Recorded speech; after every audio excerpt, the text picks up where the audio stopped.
There's a threat in the world today. A threat to our way of living, a threat to our society, and maybe even a threat to our very existence. And what is this threat?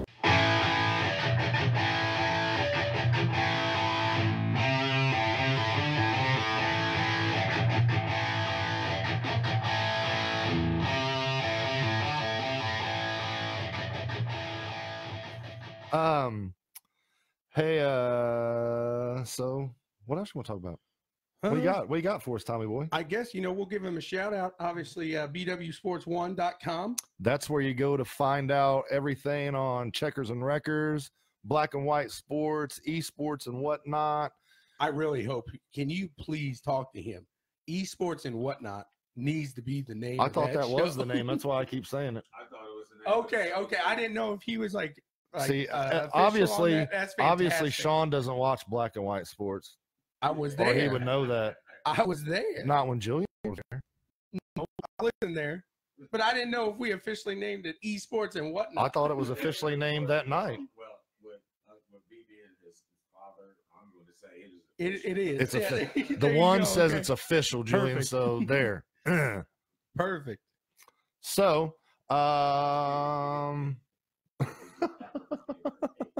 baby alligator ham. So everybody with check BWSPORTS1.com out for the bracket challenge update. Yes. I know I'm kind of if you haven't got in on it, our brothers at Black and White Sports are doing a bracket challenge. So hopefully you got in. It was free to enter, and the winner is going to get $100 from John Wayne.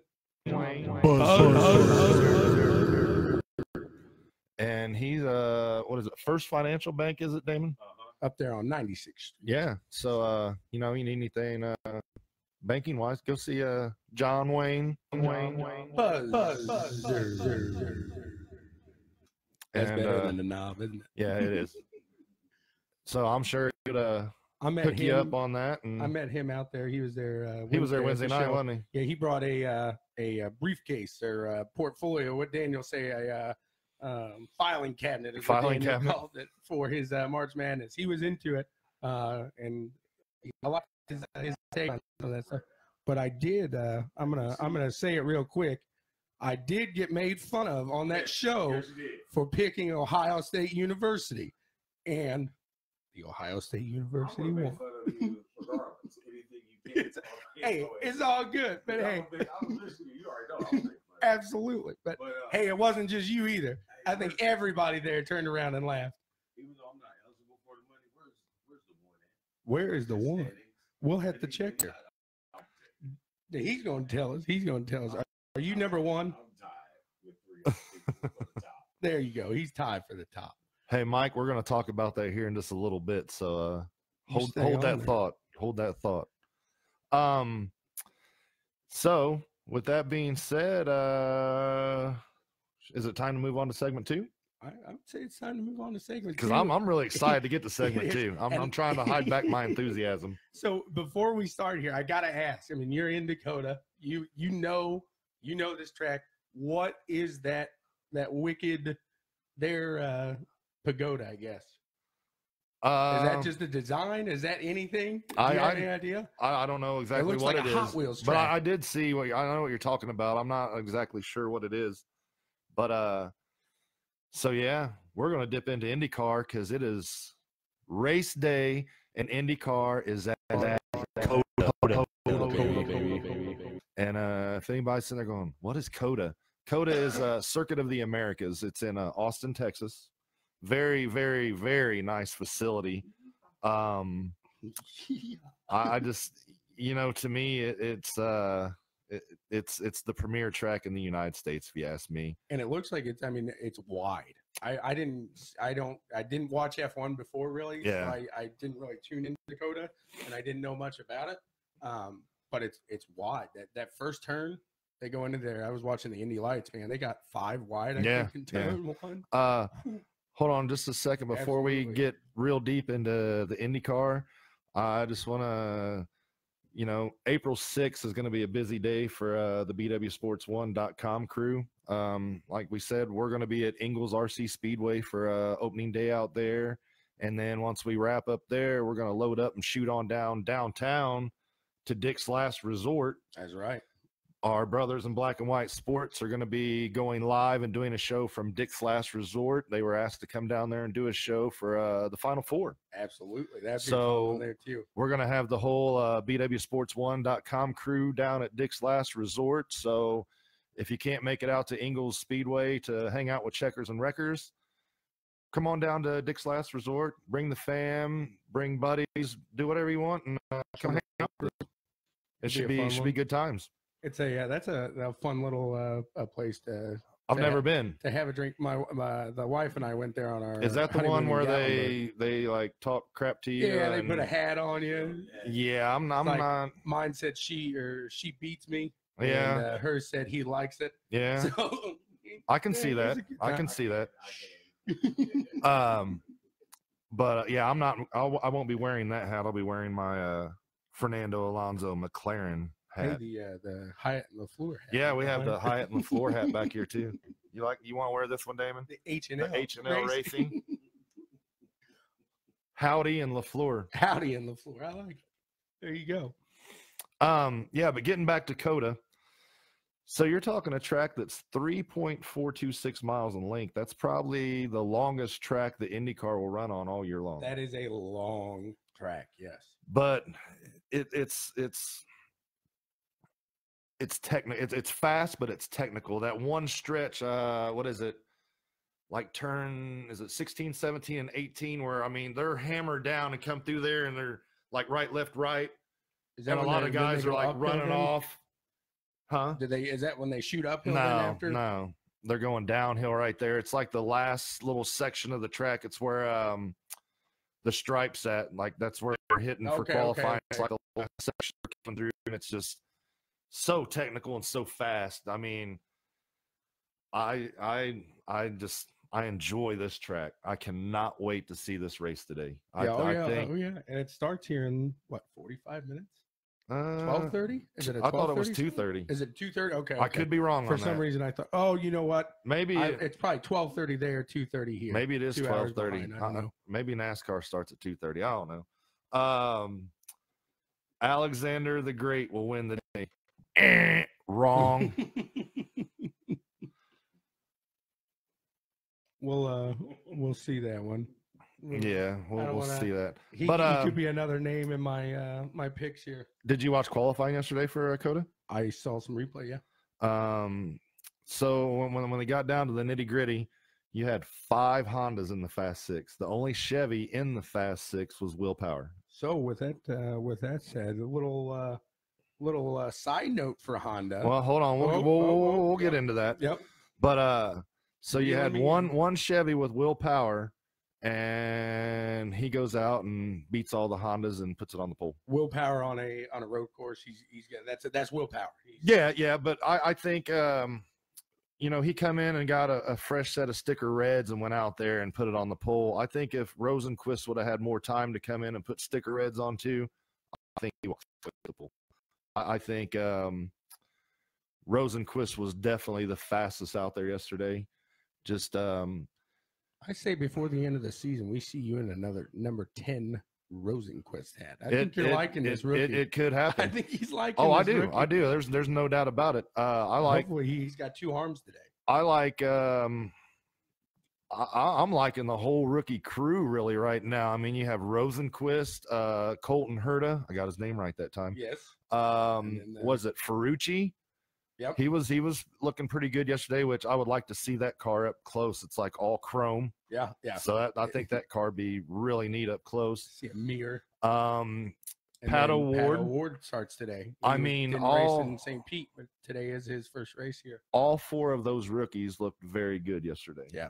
And I mean, they looked like Pat Award put it savvy veterans out there on COTA, and it's like, man, I don't know if it's just because they're in their element and comfortable on the road course, but they definitely had the speed. They had the pace. I mean, they look good. I could see all 4 rookies being in the top 10 today. So what happens though when they get out on the track and they get into some traffic? Yeah. So that's where those rookie mistakes could be made. And you're right. That's a very good point right there. It's a new track for everyone out there. Yeah. So it's really, the first time IndyCar's raced there. Out here. So they kind of make it a little interesting. But did you see whoever gets the pole, if they win the race too, they get $100,000 bonus. So yeah, Power wins the race. Yeah, if Power wins the race, he gets $100K in his pocket. Like he needs it. That means he's we going sizzler, we going sizzler. So yeah, and but going back to what you were getting ready to get into, right? With lead it out. The engine issue, yeah, like you said, Honda, they take 5 of the top 6 spots in speed wise, but yet they have another problem with an engine. Yeah, So, Herta lost an engine in practice. So and that's two races now. Well, not races, but 2 race weekends. You know, for Andretti Autosport too. It's not just Honda. Ryan Hunter-Reay loses his motor in the race at St. Pete, and now Colton Herta loses his engine in practice on Friday. Both Andretti Autosports. So is it Bourdais as well with Honda? So Bourdais lost one too. Yeah, last week or St. Pete. Okay. Last week. So in St. Pete, he had some engine. I didn't know that. Because at first I was thinking, okay, is it Honda or is it a Andretti Autosport problem? Yeah. I was thinking the same thing there, honestly. But really, with those engine manufacturers, I mean, they're getting the crates, they're getting the engines, they're not touching them. Am I correct? I mean, no, Honda's. Well, I don't think the teams are actually doing any internal work. I think, when they come from Honda, I think they're pretty bold in. Exactly. So I don't think, I mean, unless you're messing something up there, and if you're doing that, man, stop putting interns in the garage with the multi-million-dollar race team. That's got to stop. But, I mean, Andretti's, I mean, they're based out of here. They're huge.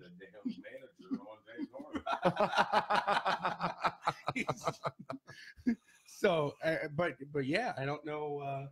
With that said, but I guess so. Power might be there, but are all those Honda guys going to be in the back seat thinking, or in the back of their head thinking, is this thing going to blow? Do I need to kind of conserve some power here? Or do I need to get out there, get the points when I can, and hopefully put it up front and stay up front for the race? Nah, they're racers. They're going to hammer it down. If it blows, it blows. No, right. But, I mean, they're out there. Thank you, Mike. The race starts at 1:30.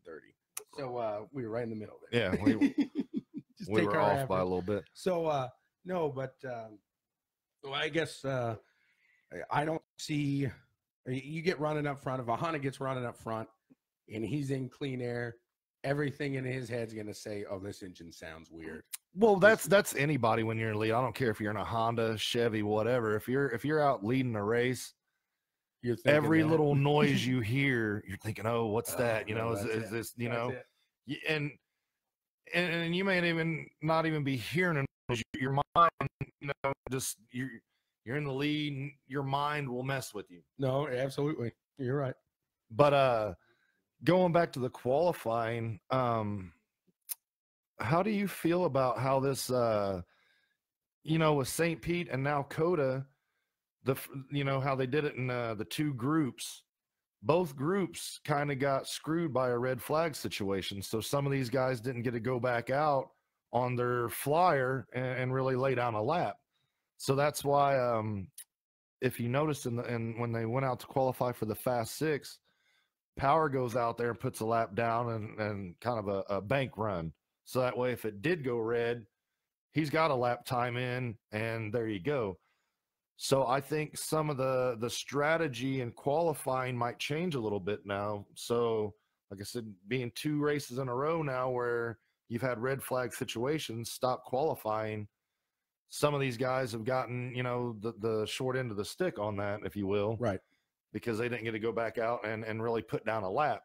And see, I don't like myself to stage qualifying. I like the old, you get out. I don't, in qualifying myself, I don't feel like you should be out there drafting. You shouldn't be out there using other cars. Qualifying is you out there on the track to put it in place. That is you against the car and the track. Well, that's what they're doing. But yeah, but you got a little draft. I mean, when in IndyCar qualifying, they're not drafting because they're trying to get out there and get open track, and they don't want to be around anybody. So they're not really getting a draft on anything. So they're not using any of that air off the other cars at all. I would say no, because I like the way they do it in Indy or here in Indy. You put the car out one time, and it's a big track. I get it, but I mean, in that case, you're not going to have a red flag if you got one car out there. If he wrecks, you clean it up, you get another car out. But if you do that on, like, say, Coda, you know how long it's going to take to do qualifying if you do every car out there by itself. Well, I'm with you, but hey, I mean, what's the? Well, what needs to happen is you need to have a pit worker down there, and you need to have a qualifying order. So say, Will Power's first to go out. So he goes out, and then you have, an official down there, and let's say Rosenquist is second to go out. And once Power gets out there and gets up to speed, then, okay, you release Rosenquist. So you have enough gap in between to where they're not messing each other up. But the bad thing about that is you can't get too many cars out there, because their first lap out, they're not on a flyer. They're getting, all the fluids and everything up to temperature, getting the tires up to temperature. So if you keep staggering cars like that, by the time he comes back around to do his flyer, there's going to be somebody coming out of the pits. So how do you really do qualifying to where the red flag situation doesn't play a factor? I mean, do you say, okay, these 6 cars are going out and all of you take the track right now, and kind of like that brings in the NASCAR, like I said, then the drafting more so than that at least going out. But well, you could do well, what I'm saying is, on this, you could do like a heat race type situation. So you have 6 cars in the first heat, 6 cars in the second heat. I gotcha. And you can go by who wins the heat, but who had the fastest lap as that winner. Okay, you get the pole position. I don't know. I don't know if there is a way to really. Isn't that like how they do it in like the motocross? They have the heat races. Yeah, motocross is heat races, and determine the last final race. Mm-hmm.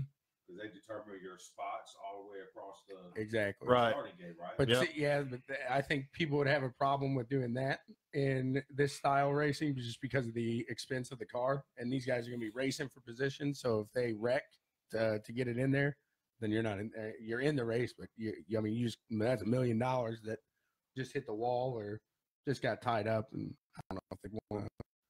I'm with you there. You're going to get that guy, Marco Andretti, cough, that comes flying in there trying to get the pole or something. Takes 4 other guys out and ain't going to be happy. Mike said, I got to get my Cracker Barrel on before the race starts. He's picking Rowdy and Herta today. Hey, those are solid picks, Mike. And country fried, I'll have the country fried steak, mashed potatoes with white gravy, macaroni and cheese, and biscuits, no cornbread. Thank you. If you can deliver that to the paddock, I appreciate it. Yeah, that's no joke. No joke. No brown gravy, white gravy. Dad, we went to Cracker Barrel one time with Dad on vacation, and they brought him. He got like that big country boy breakfast, and they accidentally brought him out 2 of everything. So it took up the whole table for all 4 of his dad's breakfast. He ate it all, didn't he? I think most of it got eaten, and not to Mom's liking. Pops was smashing it. Oh yeah, probably fell asleep 2 minutes later in the car. I guess I could ask, do you know how to spell my damn name? Did you hear that there, D? And the bad thing is he's posting under checkers and records. He don't even realize that he's posting under that problem. So, but he said, "Man, I remember that." Andretti. I mean, talking about Andretti. I know when I came down here to get ready and everything, the Indy Lights, the second race was running. Andretti, I can't remember the guy's name, but he won yesterday. Oh yeah. The Andretti Motorsports car. He's a rookie. Yeah. He was way out there, and he was taking that lead again today. So I don't know. Like, I mean, we're talking about maybe Andretti has the power here and I know it's a completely different car, but I mean, it's coming. Well, but I mean, you got to figure Andretti is one of those teams. They're not a slouch team. I mean, we discussed this before. You talk about the top tier teams in IndyCar. You have to have Andretti Autosport in that discussion. You have Andretti, Ganassi, and Penske are your top 3. No ifs, ands, or buts. Yeah, I agree. But you know, you have because you know Andretti's kind of because they have what 5 cars. Yeah, technically 4 on the team, and then that like one. I don't know how they consider that one last one of theirs. Well, because like Marco, for instance, I know on his team when they put it on there, it's Andretti Herta something Exactly. racing. Yeah, so that's that one that it's kind of like co-owned or whatever. Right. Because that was Rossi. He raced for Andretti Herta the year he won the 500 there. So, and speaking of Rossi, when he was qualifying yesterday, I didn't realize that he actually raced some Formula One races. I think they said he actually ran like 5 races. Okay. See, I knew he was a like a backup driver, or like a test driver, stuff like that. I did not realize he actually. Do you know who he ran for? No, I don't.